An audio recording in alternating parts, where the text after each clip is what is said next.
Yo considero que uno de los mitos es también el querer normalizar a todo el mundo, en querer como esperar que todos nos comportemos de alguna manera o que pensemos de una misma forma y se dan cuenta que desde lo político, religioso, hay tanta diversidad en el mundo que al final todos somos distintos.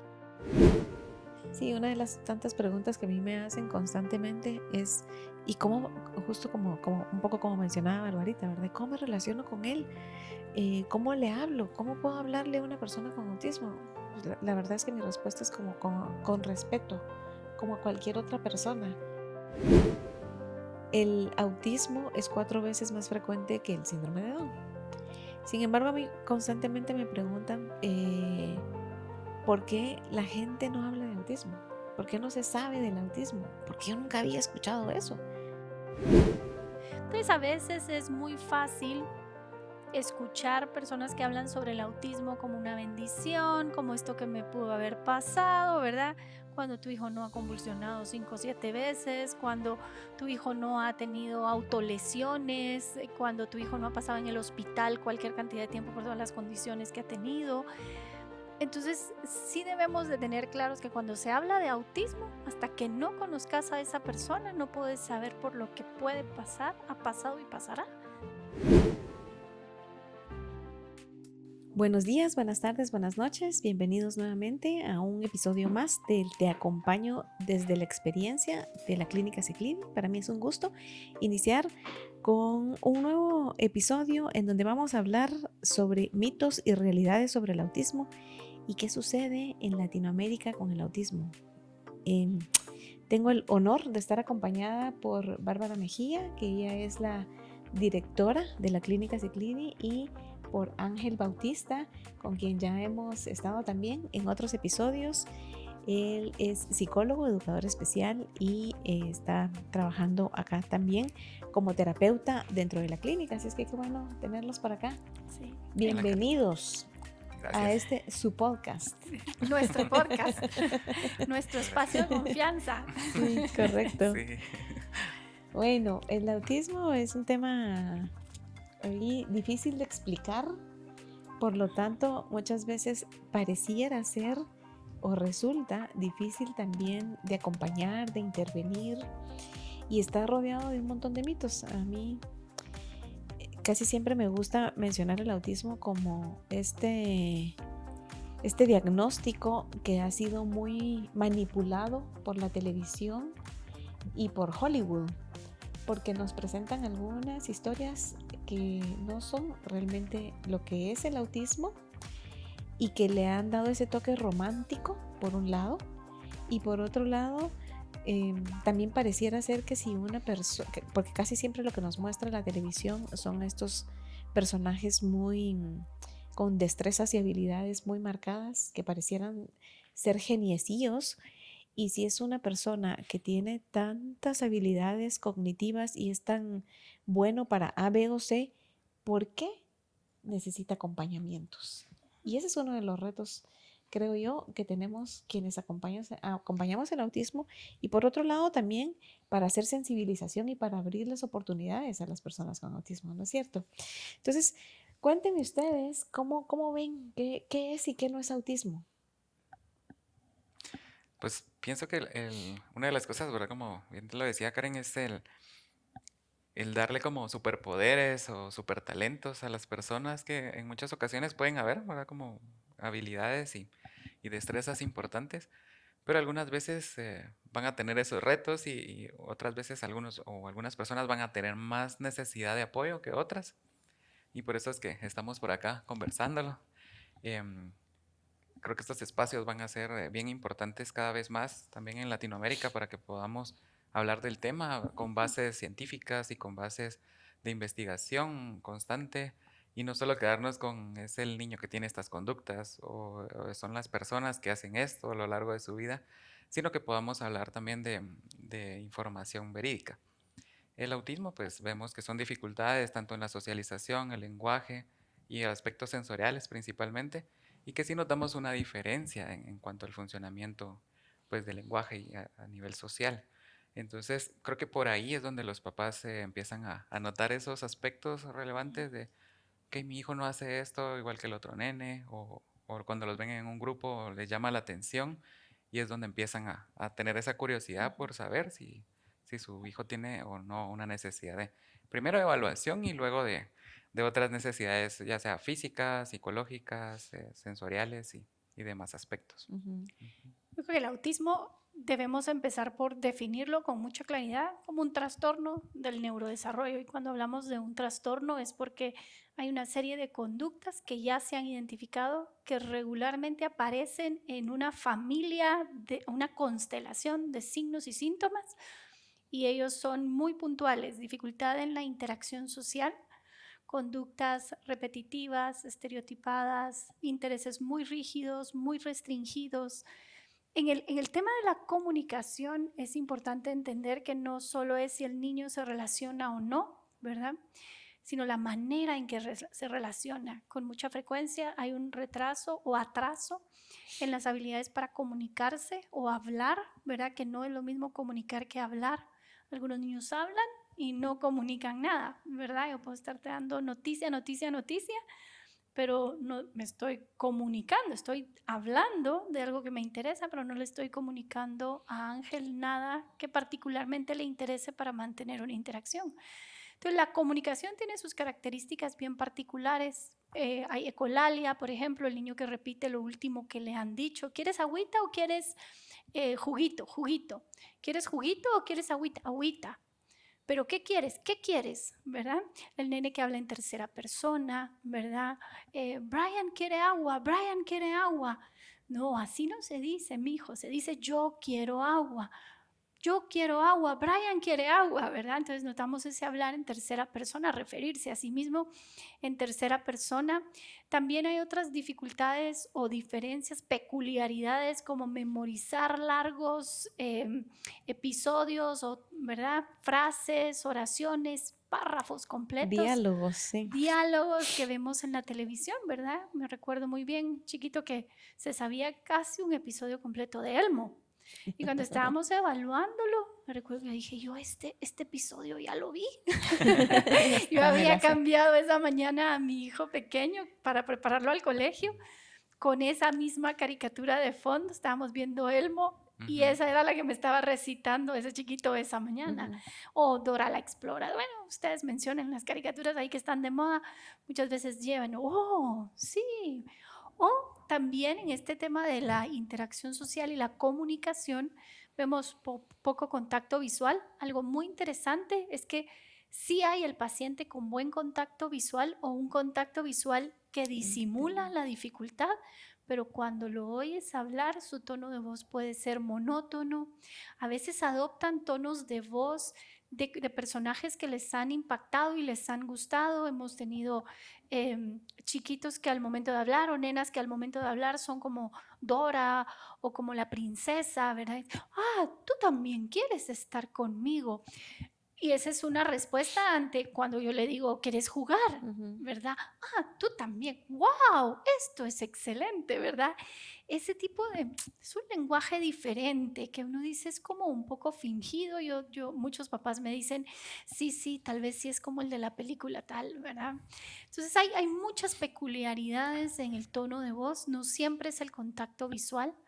No siempre es el que no se deja abrazar o no se deja tocar, sin embargo es bastante característico también. Y en los intereses restrictivos, en todos estos patrones atípicos, ¿verdad? Que vemos algunas conductas, en cuanto a los intereses, vemos como está fascinado con Cars, está fascinada con las princesas, está fascinado con coleccionar bichos, ¿verdad? Insectos, vemos una chiquita por acá, ama los insectos con pasión y con locura y trae pasálidos, tortolitas, ¿verdad? En todas las formas, colores, habidas y por haber. Les encanta muchas veces jugar con cosas circulares, cosas que giran, cosas que dan vueltas. Muchas veces les encanta también tener cosas en la mano, ¿verdad? Se adhieren a ciertos objetos en esta inflexibilidad. Y en el tema, en cuanto a algunas estereotipias que se manifiestan, ¿verdad? Vemos el aleteo de manos, es bien característico, y la mayoría tiene un aleteo de manos, la mayoría, no todos, que es acá y la boquita abierta. ¿verdad? Es bien característico, es un aleteo y un así, ¿verdad? Que eso es importante también notarlo, el caminar de puntitas por tiempos prolongados, ¿verdad? ¿Qué le pasó? Porque cuando pregunta uno, ¿caminó de puntitas? Le dice, sí lo logró. Le digo, no, pero camina mucho de puntitas, es algo que llama la atención. Ah, sí, viera que a ella le dicen la balletista en la casa porque siempre, o, el nene es que así es desde que empezó a jugar escondite. En algún momento lo adquieren, eso sí es bien natural, en algún momento lo adquieren, pero luego se vuelve como un patrón, ¿no? Un patrón bastante característico. Entonces hay una serie de conductas, hay una serie de pequeños síntomas, signos que se van viendo y con frecuencia tienen diferencias también en su sistema gastrointestinal, que eso es bastante importante. No aparece en el DSM-5 nada con respecto a su sistema gastrointestinal, pero es real que cuando vemos en la historia del paciente, con mucha frecuencia vamos a ver diferencias en alergias, temas autoinmunes, temas gastrointestinales, ¿verdad? Temas de salud que no siempre tomamos en cuenta, pero sí es parte integral del tratamiento y las diferencias sensoriales, ¿verdad? Sí, por supuesto. Y a pesar de estas características, algunas veces nos encontramos con la duda también, ¿verdad? Sí. Porque vemos que van avanzando o tienen ciertos patrones de conducta, pero al mismo tiempo hay más interacción o al mismo tiempo hay más lenguaje. A veces hay menos lenguaje, a veces hay más conductas estereotipadas, ¿verdad? Seguramente Ujú, Karen podrá tener un comentario ujú. al respecto, ¿verdad? En lo que uno dice, ¿y esto qué es? O Que a uno estos. lo confunde, ¿verdad? Así. Exactamente, o Ujú, estos avances, ¿verdad? O está haciendo cosas que la semana pasada no hacía, o tiene un patrón de comer ciertas cosas una temporada, después ya se cansó, ¿verdad? O se hartó totalmente de eso y ahora hay otras conductas que son tal vez más importantes, es otro aspecto bien relevante. Y en la evaluación, y lo hemos platicado con Bárbara muchas veces, que es también considerar esos primeros años de vida como una forma de evolución y una forma que su desarrollo también pueda dar como más luces, ¿verdad? De avance, a veces puede ser más lenguaje o a veces puede ser en el aspecto más de desorden del procesamiento sensorial. Entonces es importante, ¿verdad? Que en el capítulo que platicamos de este punto, pues hablábamos acerca de esto, de que podía ser más un procesamiento sensorial inmaduro o con una disfuncionalidad que puramente estar dentro del espectro y para eso Ujú. pues igual continuar con la idea de una evaluación Y me encanta robust. este punto, Ángel, porque es real que como usted dice, se ha comercializado mucho este tema de qué es el autismo y qué no, ¿verdad? Confundimos el savant con el autista, ¿verdad? Bueno, en fin.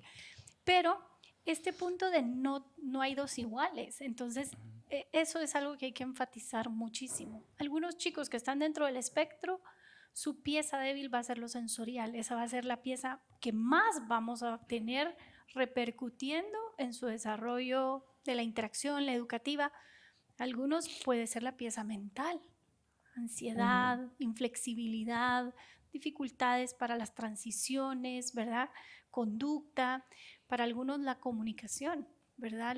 Aunque los niños no verbales pueden llegar a los 5, 8 años de edad sin hablar, aún así pueden llegar a ser verbales, eso es bien importante, que eso es importante que un padre de familia lo entienda, y la estimulación y la intervención terapéutica va a ayudar a acelerar y asegurarnos de que quien tenía el potencial para llegar a ser verbal lo llegue a ser. Ujú.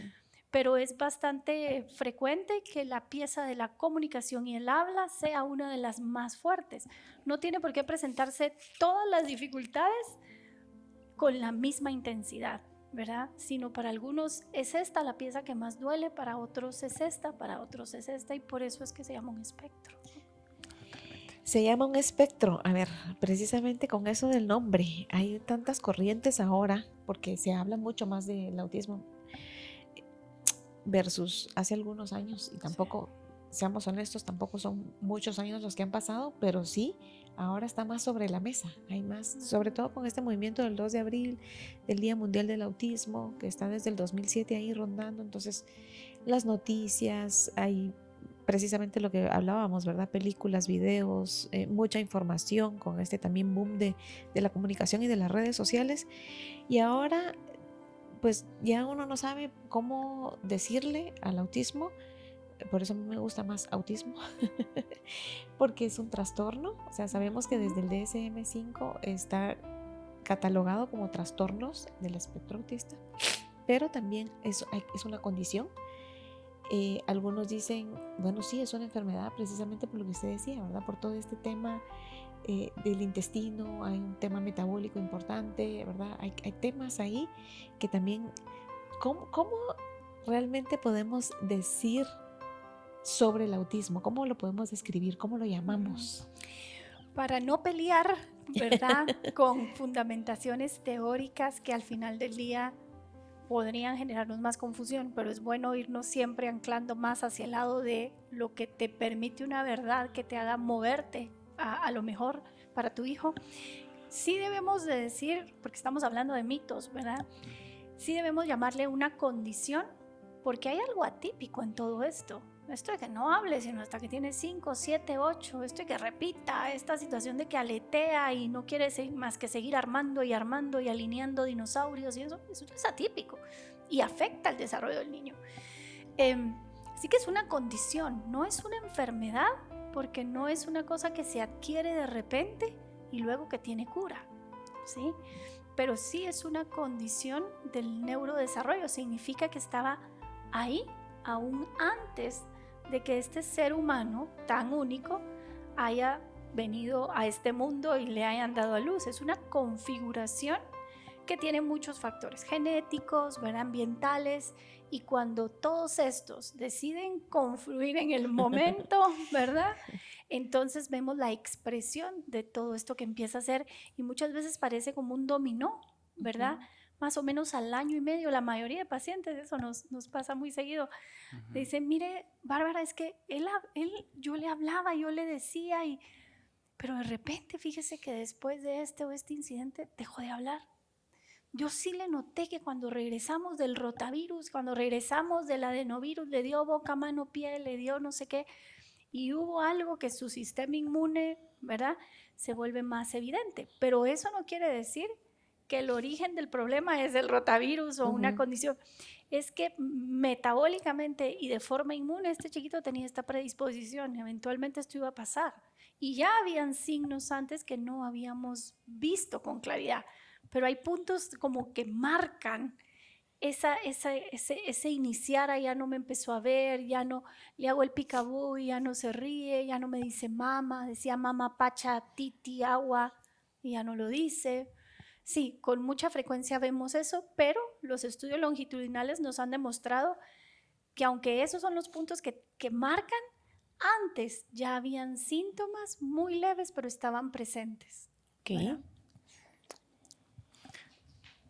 A mí hay uno de los tantos mitos del autismo que es esto de vive en su propio mundo, ¿verdad? Y esto se viene diciendo, la verdad es que desde Kanner. Y de hecho el nombre está vinculado a eso, ¿verdad? El nombre autismo, viven en su propio mundo.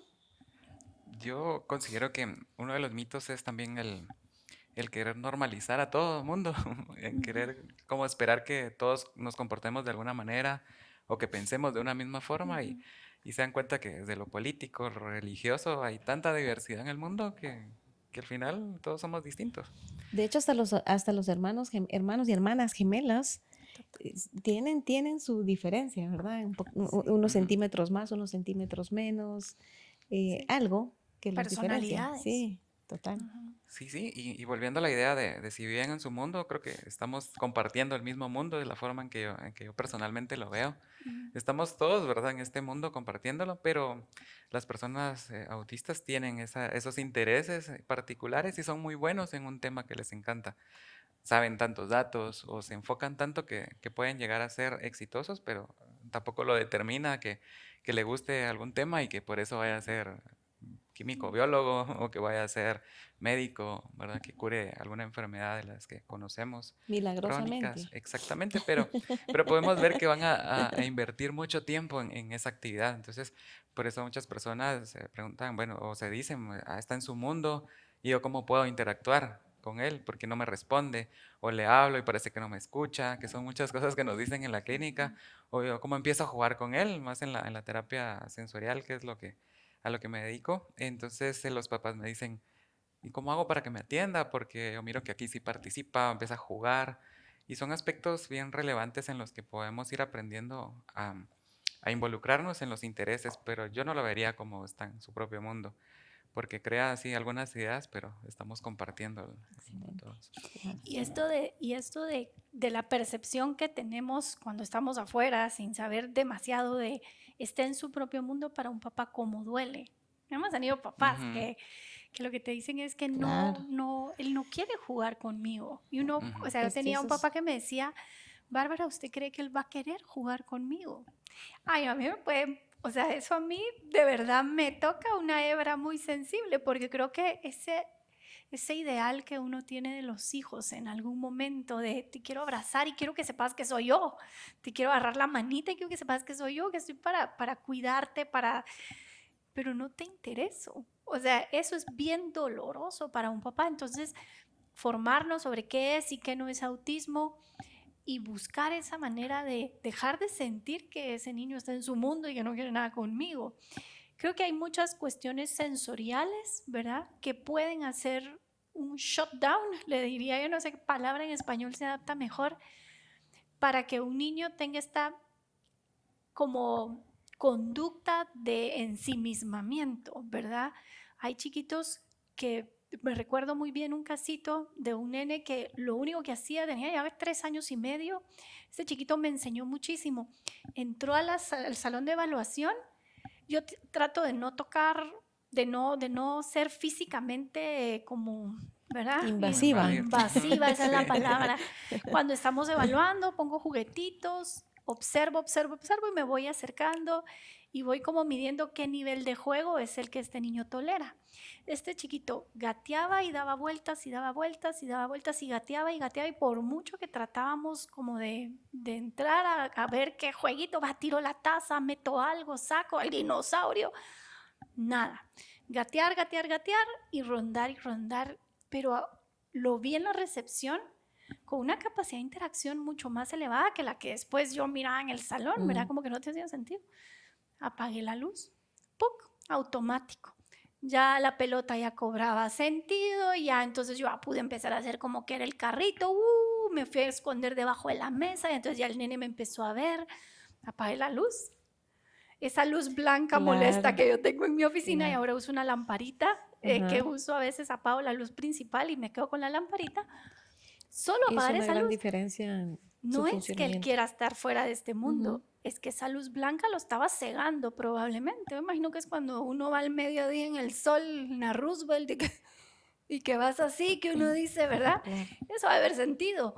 Entonces, lucía ensimismado, sí, ¿verdad? Ujú. Pero no es que no le interese, es que sensorialmente lo colapsé. Claro, claro. Bueno, Sí, y eso llega como a saturar a las personas, porque también he escuchado adolescentes y adultos que dicen es que como que tengo mi límite de palabras en el día y a cierta hora ya no quiero hablar con nadie. Y bueno, Correcto. entonces ya no es como un problema de interacción o no tener las habilidades, sino que realmente llegó así como, Un esta es cierto mi cuota. agotamiento, claro, un cierto Ujú. agotamiento, que también se vale, por supuesto. Sí, sí, y Es también totalmente permitido para cualquier persona. totalmente, sí. O lo que puede pasar también como con alguien que tenga la voz un poco más fuerte, o el hecho de como bien lo decía Bárbara, de invadir ese espacio, de que me vengan a abrazar y es como mi conducta va a cambiar ujú, bastante. ujú, Igual de pronto tal vez no lo puedo comprender. ¿Por qué me están abrazando? ¿Por qué está pasando esto? Ujú. ¿Esto es bueno? ¿No es bueno? ¿Me gusta? ¿No me ujú. gusta? Y en lo que todo eso pasa, el mundo sigue su Sí, curso y hay que como adaptarse y siento que puede ser una desventaja, ¿no? sí, Como ir a claro. otro ritmo Claro. de Sí, funcionamiento. una de las tantas preguntas que a mí me hacen constantemente es, ¿y cómo, justo como un poco como mencionaba Barbarita, ¿verdad? ¿Cómo me relaciono con él? ¿Cómo le hablo? ¿Cómo puedo hablarle a una persona con autismo? Ujú, Pues la verdad es que mi respuesta es como con respeto, como a cualquier otra persona. Si lo pensamos bien, es cierto que culturalmente a veces justo podemos ser muy tentones, ¿verdad? Y también es el estilo de cada persona. Nos, culturalmente. Sí, nos acercamos mucho, el tema del saludo con el beso, hay otras culturas en las que no hay contacto físico, es una inclinación, eso es respeto. Creo que pensar en que el elemento del respeto cuando nos acercamos hacia otra persona debería de ser esencial. Y eso tiene que ver con cómo te gusta a ti que te trate, Sí. Totalmente. ¿verdad? Ujú. ¿Verdad? Entonces, ser como un poquito más prudentes en observar a la otra persona. Por lo tanto, igual, de la misma forma, observar a la persona con autismo o al niño con autismo que tenemos enfrente, ¿verdad? Algunas veces pasa que lo típico es que no me atiende, no me voltea a ver. Pero eso no quiere decir que no nos esté escuchando y igual tal vez como hacer un comentario, es que no hace, no Mm, pone, no, en el colegio le está yendo mal, no quiere decir que no nos estén escuchando las personas, ¿verdad? O el niño no esté así como todo el tiempo así como es lo que no hace, es lo que no logra. Entonces, o incluso, ¿verdad? Como llamarlo, vamos a jugar y estamos como llamando en lugar de nosotros acercarnos y hacer esa diferencia de yo me intereso en ti y tú también de vuelta en mí. Entonces, claro. ahí cambiamos mucho de que yo soy el adulto, el que sé, Ujú, el que todo lo puedo, o el Ujú, que dirijo ujú. el ujú. juego o las actividades. Ese creo que también es un mito, ¿verdad? Porque de las cosas importantes a veces queremos enseñarle a los niños a jugar, mientras que como fuimos creciendo, fuimos perdiendo esa inocencia, esa Sí. creatividad, esa flexibilidad también en pensar que, bueno, tenemos un libro aquí y lo podemos convertir en una alfombra mágica, o tenemos la plantita y podemos hacer que sea el árbol de Avatar. Ajá. Ese tipo de cosas son las que a veces nos cuestan también dimensionar y nos crean como muchas más ideas y postularnos cosas y estar como creando hipótesis o inferencias o cosas de ese tipo como muy elevadas mentalmente. Y tal vez el nene lo que quería era que nos acercáramos a pasar un rato tal De hecho, vez entender cómodo. que antes de un diagnóstico tenemos a un niño frente a nosotros, ¿verdad? Y aún con el Que, diagnóstico, sigue Ujú. siendo claro, Enrique, Julia, claro, Pedrito. El absolutamente. diagnóstico no va a cambiar Ujú. la esencia de ese chiquito. Sí, Solo me claro. va a explicar el por qué y hacia dónde puedo ir, ¿no? Sí.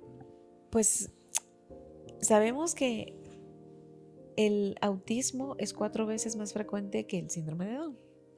Sin embargo, a mí constantemente me preguntan por qué la gente no habla de autismo, por qué no se sabe del autismo, porque yo nunca había escuchado eso.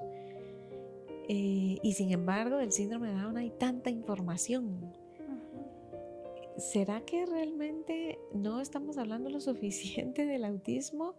¿O será que hay otro elemento que hace que las personas no se interesen en el tema, como por ejemplo en el tema del síndrome de Down?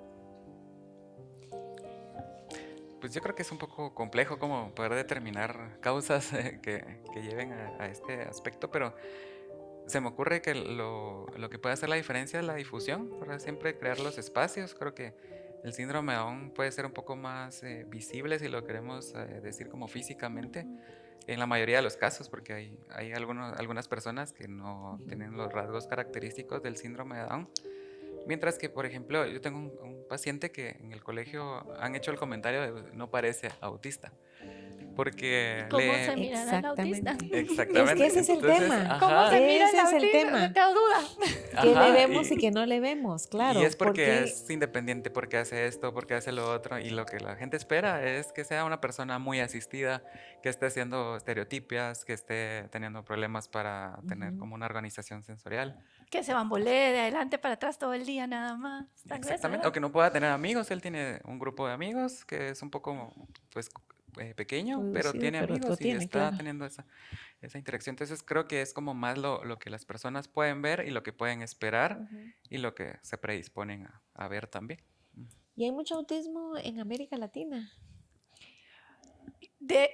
Sí hay autismo en América Latina, reportado aparentemente después de 2020. Ha habido un incremento en la posibilidad tanto de tamizarlo como de accesar a comunidades latinoamericanas o hispanohablantes que están empezando como a hacer ya parte de estudios, de, ¿verdad?, de estadísticas a nivel internacional. La CDC parece que ha estado haciendo, eso lo podemos ver en su página web, la CDC ha estado haciendo mucho esfuerzo por alcanzar comunidades a las que antes no teníamos acceso.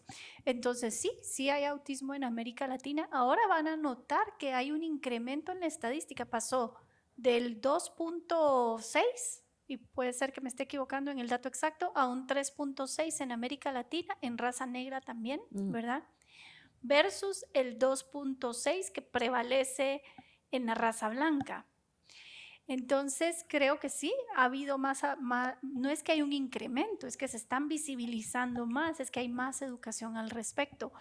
Y el punto de pandemia vino a ser un corte, un punto de inflexión interesante, un cambio de capítulo por el acceso tecnológico al que nos vimos forzados, porque nos enteramos más. De hecho, hay más hay más celulares en Guatemala que habitantes. Eso sí lo Quiere creo. decir, sí, quiere decir que aunque tu morada sea muy humilde, tu hogar sea de lámina y por muy humilde que sea y muy precaria que sea tu sistema de vida, vas a tener un celular en esa familia. Ese núcleo familiar tiene un celular. Y el que tiene celular probablemente tiene acceso a redes de algún tipo, porque incluyen los paquetes, ¿no? Con acceso a Facebook ilimitado y ese tipo de cosas. Sí. Entonces tenemos más acceso a informarnos. Y la pandemia vino a hacer un giro interesante en cómo nos conectamos. Y ha habido un incremento interesante, importante. La Organización Mundial de la Salud también lo reporta. Pero no es que ahora tenga más autismo en Latinoamérica, solo estamos accesando a la gente que antes no accesábamos. Sí, totalmente. Yo creo que un punto importante de nuestra cultura latinoamericana también va a ser el hecho de las creencias, ¿verdad? Como de, no sé, alguna cuestión como entre brujería, espiritualidad, o que el niño tiene un mal, ese tipo de cuestiones que tal vez antes eran un poquito más de creencia como tal, ¿verdad? Siempre respetando lo que crea cada quien. Pero en algún momento sí escuché como le vamos a hacer una limpia al niño para que pueda estar mejor. Y es también como desde nuestro punto científico respetar esa parte, Claro.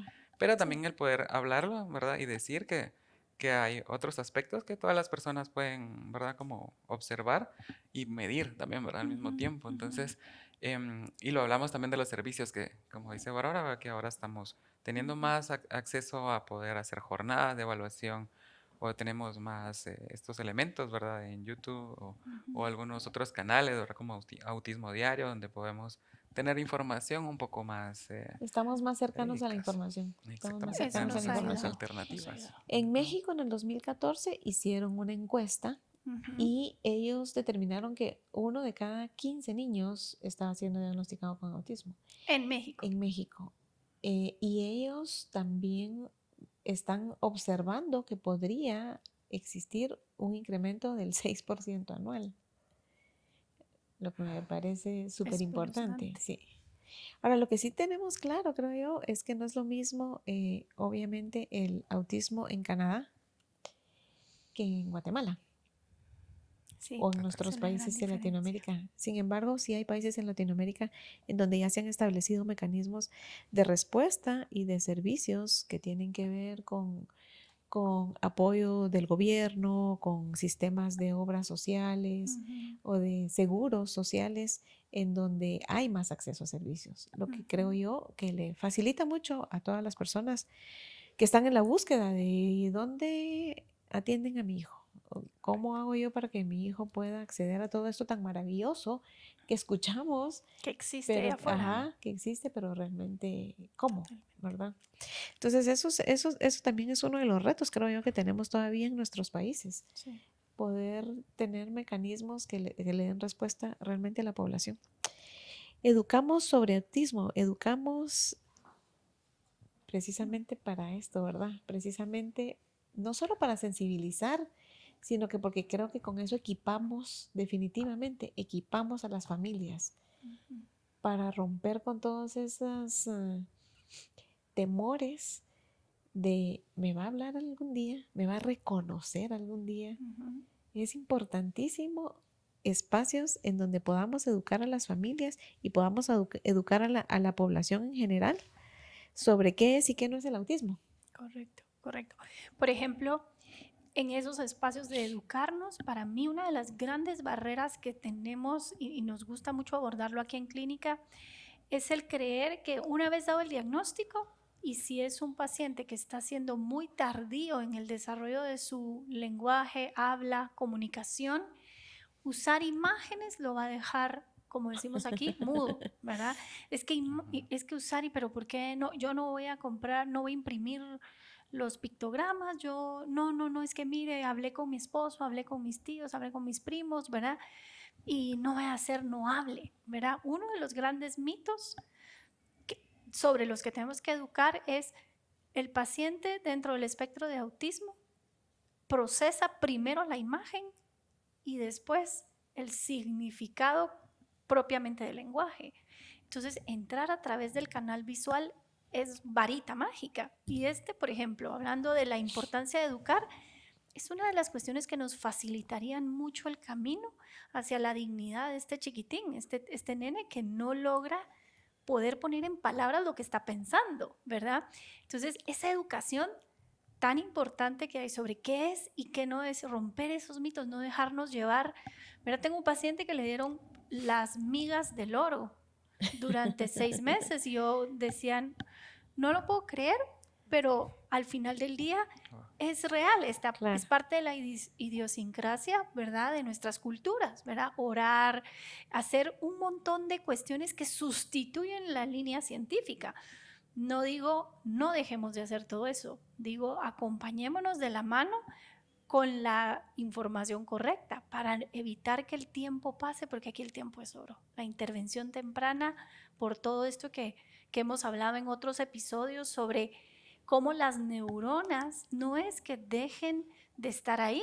En el cerebro del autista hay un sobrecrecimiento poblacional de neuronas, hay más neuronas por ejemplo, en el área occipital, hay un sobrecrecimiento de neuronas, pero no se conectan, ¿sí? Por eso es que terapéuticamente responden muy bien, porque sí tenemos materia prima que conectar. Claro. Por eso es que terapéuticamente responden. Entonces, esa educación y cómo nos educamos nos va a ayudar a hacer intervenciones tempranas, nos va a ayudar a romper un poquito con los estigmas que vienen de la mano de mi cultura, somos países tan diversos y nuestra cultura latina es tan bella, llena de mucho recurso, pero a veces también, ¿verdad? Pecamos de no informarnos apropiadamente y nos frenamos, nos paralizamos. Yo quisiera agregar un poco a la parte que dice usted de lo visual. Y le digo muchas veces a los papás y lo hablamos con las compañeras de terapia de lenguaje, que es como cuando uno va a un restaurante y mira el menú, uno ya puede decir, se me antoja este plato, no quiero tomar esto. Pero si solo nos dicen, bueno, hay limonada, hay pollo con papas, entonces, ¿y cómo es? Es lo que Y hay. y es lo que pasa, ¿verdad? Necesitamos esas imágenes que nos den esa información o nos hagan recuperar la información y poder funcionar. Ah, yo no quiero comer este pollo con papas, pero sí quiero pollo con ensalada o quiero, no sé, ¿verdad? Otra bebida, agua pura. Eso es lo que nos hace ajustarnos y adecuarnos. Y muchas veces el hacer estos cambios de pasarnos a pictogramas o imágenes es como aprender un nuevo idioma. Y creo que ahí es donde está un poquito la resistencia, porque es como que todos tenemos que aprender alemán ahora, es como, Claro, ahí vamos a poner absolutamente. resistencia, aunque nos vaya a funcionar porque nos vamos a mudar a Alemania. Creo que va a ser un tema ahí un poquito Sí, de esfuerzo y de adaptación, ¿verdad? También es un poco Sí. de ese proceso. Y esa, claro, claro. Ujú. Sí, son todos estos cambios que supone este diagnóstico, ¿verdad? Porque Ujú. definitivamente vienen cambios. Sí. Cambios en lo que hablábamos anteriormente, pues, ¿verdad? En la cultura familiar, en lo que yo tenía trazado de cómo iba a criar a mis hijos, que igual se va aprendiendo en el camino con un chiquillo neurotípico, sin ninguna condición, sin ningún diagnóstico, pero por lo menos tenemos la escuela que viene desde mi familia, ¿verdad? Entonces eso es lo que queremos implantar en esta mi nueva familia que construí, pero viene un diagnóstico que en donde tengo que aprender un montón de cosas nuevas y sí, es difícil, es aprender un nuevo lenguaje. En efecto, es aprender un nuevo lenguaje, una nueva forma de relacionarme con algo, con mi hijo, que debería de ser una cuestión tan natural, ¿verdad? Es intencionar muchas cosas. Entonces sí, eso sí supone un reto importante para las familias y hay que entender que cada familia tiene un ritmo y justo respetar sus propias creencias y orientar para que lo que es valioso para ellos pueda potenciarse con todo lo que la ciencia ha estudiado y ha comprobado que funciona, ¿verdad? Ujú. Y claro, nuevamente, como hemos hablado en muchos de los episodios donde ya hemos hablado y en los diversos temas, es un tacuche a la medida. Sí. Ujú, Cada totalmente. niño tiene su propia forma de funcionar, su propio perfil, Ujú. su propia cultura familiar, y esto también impacta en cómo va a responder o no a las intervenciones que le vayamos, ¿verdad? ¿Y cuál va a ser el pronóstico de ese niño? Ujú. Y nunca creo yo que podríamos pensar que un equipo terapéutico puede funcionar o plantear unas metas claras si no conoce la historia de esa familia, ¿verdad? Ujú. Total. Sí, eso me hace pensar en un paciente que llegó a evaluación, que para la abuelita era importante comerse su quesadilla. Entonces ya sabrán que son de Oriente, ¿verdad? Entonces dice, para mí es importante esto y tal vez yo en mi papel de terapeuta puedo decir, no, es importante que coma variado, Ajá. ¿verdad? Pero no, el domingo su quesadilla, ¿verdad? No recuerdo con qué lo acompañaba, con leche tal vez de pronto, pero el nene no lo quería y para su contexto eso era salirse de la Sí. norma, Era ¿verdad? un De salirse. desprecio, era, sí, Exactamente. Desprecio. claro, Ujú. que para ella era importante, era como uno de mis Sí, nietos no va a Sí. comer una quesadilla. exactamente, sí. Súper importante para ella. Sí, Sí. Ujú. O pertenecer a ciertas actividades sociales, deportivas, ¿verdad? Creo que a veces el replantearnos o reescribir que sí, que no de lo que yo tenía prepensado, eso es todo un duelo, ¿verdad? A todas las familias creo que en algún momento de su vida les ha tocado, es raro que una familia no tenga una historia donde haya tenido que reescribir sus expectativas sobre algo, pero cuando es con los hijos, sí, esa es otra historia, ¿verdad? Cuando es con los hijos, ¿verdad? Es más Ujú. doloroso, más complejo. Y no todos los pacientes van a tener los mismos niveles de dificultad ni el mismo nivel de requerimiento de asistencia. Entonces, a veces es muy fácil escuchar personas que hablan sobre el autismo como una bendición, como esto que me pudo haber pasado, ¿verdad? Cuando tu hijo no ha convulsionado 5 o 7 veces, cuando tu hijo no ha tenido autolesiones, cuando tu hijo no ha pasado en el hospital cualquier cantidad de tiempo por todas las condiciones que ha tenido. Entonces, sí debemos de tener claros que cuando se habla de autismo, hasta que no conozcas a esa persona, no puedes saber por lo que puede pasar, ha pasado y pasará, porque no hay dos historias iguales y hay Así historias es. muy simples, muy como de, sí, mire, aquí hemos tenido papás que Ujú. tienen la condición no diagnosticada, pero es bastante evidente, padres de familia súper exitosos, o sea, tienen lo que cualquier otro núcleo familiar deseara, ¿verdad? Tienen sus complejidades como todos. Y tú decís, bueno, ¿verdad? Pero tenemos otros chiquitines que uno dice, esto va a estar complicado, ¿verdad? Y no vamos a tener el mismo pronóstico, claro, ¿verdad? claro. Entonces, bueno, Pero Totalmente. es lo que tenemos para echar mano. es lo que tenemos para Y echar lo que mano. esa familia tiene también para echar mano, ¿verdad? Que hay Sí, que sí, respetarlo y ayudarlos, sí. orientarlos lo mejor posible desde el respeto. Servicios y tipos de servicios disponibles Ujú, en América Latina hay ujú, variedad, creo yo, ¿verdad? La ujú, verdad es que esa es una de las cosas más difíciles para los papás, precisamente cuando escriben autismo y se les despliega una ujú, cantidad enorme de información y ahí vienen las curas milagrosas Ujú. y las bebidas ujú, milagrosas o las migas del oro ujú. o yo qué sé, Sí. un sinfín de cosas que están ahí como inmediatas, que podrían parecer Ujú, inmediatas y ujú, que es algo que me imagino en la desesperación de los padres, a eso me aferro, ujú, opto por eso. ujú.